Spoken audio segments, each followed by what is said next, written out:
नमस्ते दोस्तों, राधे राधे। आज मैं आपको एक ऐसी छोटी सी प्रेरणादायक कथा सुनाने जा रही हूँ जो हमें सिखाती है कि बड़ों का सम्मान और उनका आशीर्वाद कितना अनमोल होता है। एक गांव में दो घनिष्ठ मित्र रहते थे। उसमें से एक के घर में कोई संतान नहीं थी। वर्षों तक उसने बहुत प्रयास किए, लेकिन उसकी गोद सुनी ही रही। एक दिन गांव में एक सिद्ध महात्मा पधारे।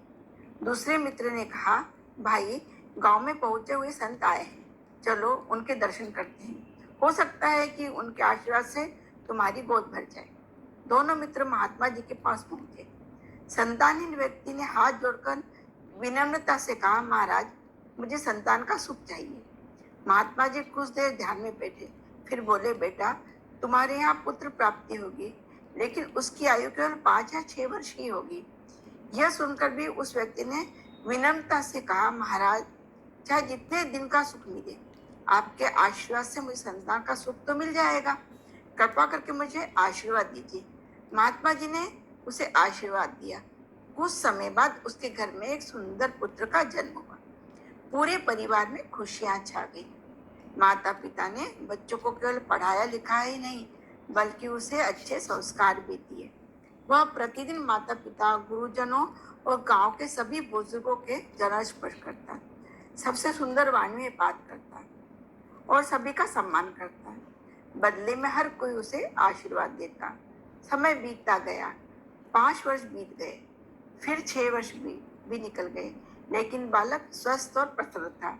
देखते ही देखते वह 12-13 वर्ष का हो गया। कुछ वर्षों के बाद वही महात्मा फिर उस गांव में पधारे। उस व्यक्ति ने अपने पुत्र को लेकर महात्मा जी के चरणों में पहुंचा।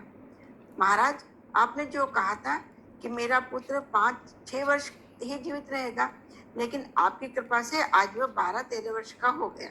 ऐसा कैसे हुआ? महात्मा जी ने मुस्कुराते हुए वो कहा, बेटा, तुम्हारे पुत्र ने अपने श्रेष्ठ संस्कारों, मधुर व्यवहार, बड़ों के सम्मान और सबसे सच्चे आशीर्वाद से अपने जीवन की दिशा बदल दी। प्रतिदिन उसे माता पिता, गुरुजनों और बुजुर्गों की सच्ची दुआएं मिली। उन्हीं आशीर्वाद से उसकी आयु बढ़ा दी। इस कथा से हमें यही शिक्षा मिलती है कि बड़ों का सम्मान कभी व्यर्थ नहीं जाता। आइए हम भी अपने जीवन में अच्छे संस्कार अपनाएं और अपने बच्चों को भी यही राह दिखाएं। जय श्री कृष्ण, राधे राधे। यदि यह मेरी कथा आपको अच्छी लगी हो तो इसे लाइक करें, सब्सक्राइब करें, अपने दोस्तों को शेयर करें। जय श्री कृष्ण।